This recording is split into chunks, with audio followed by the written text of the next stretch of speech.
Hi viewers, welcome to our channel. ప్రస్తుతం మనతో పాటు దామ బాలాజీ గారు సీనియర్ జర్నలిస్ట్ ఉన్నారు. వారితో ఒకసారి మాట్లాడదాం. సార్ నమస్కారం. నమస్తే సార్, పొంగులేటి శ్రీనివాస్ రెడ్డి గారి ఇంటి పైన ఈడీ దాడులు జరుగుతున్నాయి సార్. ఇప్పుడు ఇదంతా కూడా షాకింగ్ గా మారిపోయింది. సో మరి దాడులు ఎవరు చేయిస్తున్నారు? ఇటు కాంగ్రెస్ సార్ లేకుంటే బీజేపీ అన్న కూడా చర్చ కూడా జరుగుతుంది. మరి ఎవరు చేయిస్తున్నట్టు, మరి ఇప్పటి వరకు అయితే ఎంతవరకు అతని దగ్గర నుంచి డబ్బు స్వాధీనం చేసుకున్నారు సార్ ఈడీ వాళ్ళు? పొంగులేటి శ్రీనివాసరెడ్డి కాంగ్రెస్ ప్రభుత్వంలో revenue and housing and information and public relation రెండు శాఖల మంత్రి ఆయన. సో ఆయన ఇంటి మీద శుక్రవారం శనివారం నిన్న మొన్న దాడులు పెద్ద ఎత్తున ఇంటి మీద ఆఫీస్ మీద జరిగాయి. ఈ దాడులు చేసింది ఎవరు అంటే ఈడీ అని చెప్తున్నారు. ఎందుకు చేసింది, ఏం దొరికాయి వాళ్ళకి, వాళ్ళ వెర్షన్ ఏంటి, అసలు ఈ దాడులు వెనక ఎవరున్నారు, కాంగ్రెస్ పార్టీలోనే కొంతమంది నాయకులు ఉన్నారని ఒక వెర్షన్ ఉంది, లేదు నేషనల్ లెవెల్లో సెంట్రల్ బీజేపీనే దీన్ని ప్లాన్ చేస్తుందని ఇంకొక వెర్షన్ ఉంది. ఏంటనేది చూద్దాం.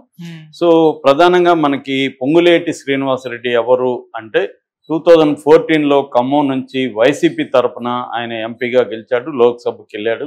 ఆ తర్వాత ఆయన 2018లో అప్పటి టీఆర్ఎస్లో చేరాడు. టీఆర్ఎస్లో చేరిన తర్వాత 2023లో ఆయన మళ్ళీ బీఆర్ఎస్ అప్పటికి బహిష్కరించింది. ఆయన పార్టీ వ్యతిరేక కార్యక్రమాలు చేస్తున్నారని బహిష్కరించింది. అప్పటికే ఆయన కాంగ్రెస్లోకి వెళ్ళాలని ప్లాన్ చేసుకున్నాడు. సో ఆయన 2023లో సస్పెండ్ అయినాక కాంగ్రెస్లో చేరాడు.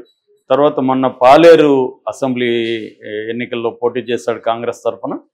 56,600 పైన మెజార్టీతో ఆయన గెలిచాడు. ఆయనకు ఒక ఇంపార్టెన్స్ అవుతుంది. బేసిక్గా ఆయన కాంట్రాక్టర్, ఆయన కొన్ని కంపెనీస్ ఉన్నాయి.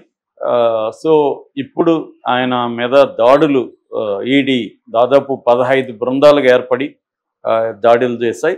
ఈ దాడులకు ప్రధానంగా వాళ్ళు చెప్తున్నది ఏంటంటే లగ్జరీ వాచ్ల స్మగ్లింగ్ చేస్తున్నాడు ఆయన. అట్లాగే యూరో ఎగ్జిమ్ బ్యాంకుకి సంబంధించిన తప్పుడు గ్యారంటీలు ఉన్నాయి. అట్లాగే టీడీఎస్ ఎగవేత జరిగింది, అక్రమ ఆస్తులు ఉన్నాయి.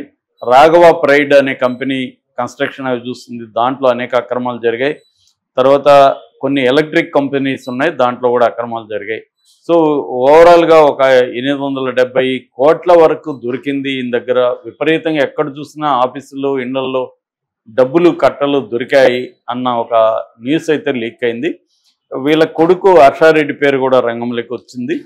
వీళ్ళ కొడుకుకి సంబంధించి మొన్న ఫిబ్రవరి 5వ తేదీ చెన్నై ఎయిర్పోర్ట్లో మహమ్మద్ మబీన్ అనే ఒక స్మగ్లరు పట్టుబడ్డాడు. కస్టమర్లకి అక్కడ ఆఫీసర్లకి, కస్టమ్స్ ఆఫీసర్లకి పట్టుబడితే అతని దగ్గర ఒక 7 వాచ్లు దొరికాయి.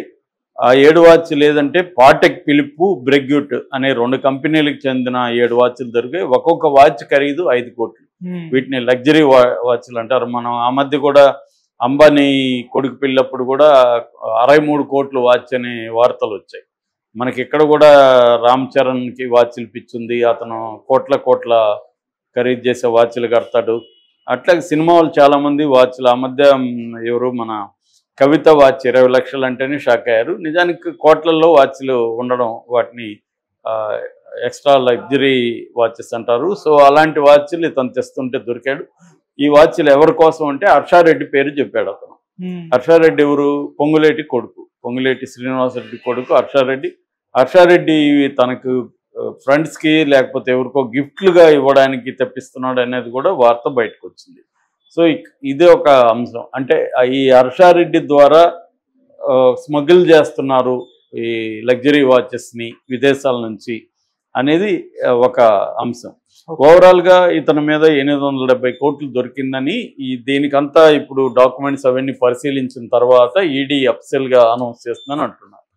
అయితే ఈ విషయాన్ని ఇప్పటి వరకు పొంగులేటి ఎక్కడ ఖండించలేదు, రేవంత్ రెడ్డి కూడా ఖండించలేదు. ఓన్లీ పిసిసి అధ్యక్షుడు మహేష్ కుమార్ గౌడ్, తర్వాత అద్దంకి దయాకర్, వీళ్ళిద్దరూ గట్టిగా ఖండించినట్టు కనబడుతుంది. మిగతా వాళ్ళు ఏం మాట్లాడలేదు. అంటే దీని వెనక ఎవరున్నారు, ఎందుకు ఇలా చేయించారు అన్నప్పుడు ఒక వెర్షన్ ఏమంటే కోమటిరెడ్డి బ్రదర్స్ పేరు వస్తుంది. కోమటిరెడ్డి పేరు చెప్పట్లేదు కానీ బ్రదర్స్ ఉన్నారు. బ్రదర్స్ అంటే మన కాంగ్రెస్ రాజకీయాల్లో వీళ్ళిద్దరే ఇప్పుడు యాక్టివ్గా. ఎందుకంటే ఇప్పుడు అక్కడ మన తెలంగాణలో డీకే శివకుమార్ లాగా కర్ణాటకలో డీకే శివకుమార్ లాగా తెలంగాణలో పొంగులేటి అలాంటి రోల్ ప్లే చేస్తున్నాడు. ఇటు రేవంత్ రెడ్డి, బట్టి విక్రమార్క తర్వాత పొంగులేటి థర్డ్ ప్లేస్లోకి వచ్చాడు. అట్లాగే నేషనల్ లెవెల్లో కూడా రాహుల్ గాంధీ ఫ్యామిలీతో కావచ్చు, అక్కడ ఉన్న నేషనల్ లెవెల్ లీడర్ ఖర్గే లాంటి వాళ్ళతో కావచ్చు, కేసీ వేణుగోపాల్ లాంటి వాళ్ళతో కావచ్చు, చాలా మంచి సంబంధాలు మెయింటైన్ చేస్తున్నాడు పొంగులేటి.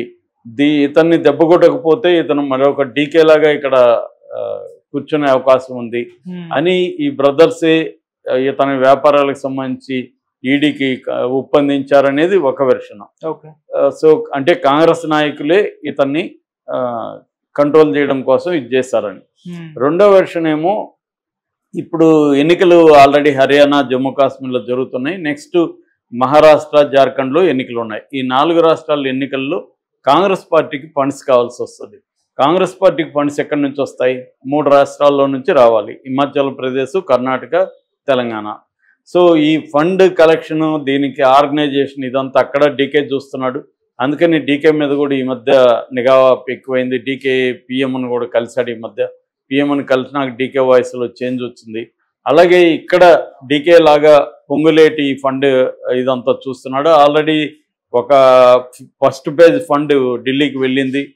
మహారాష్ట్ర మీదుగా ఢిల్లీకి తరలించిన దాంట్లో పొంగులేటి ప్లానింగే ఉంది మొత్తం.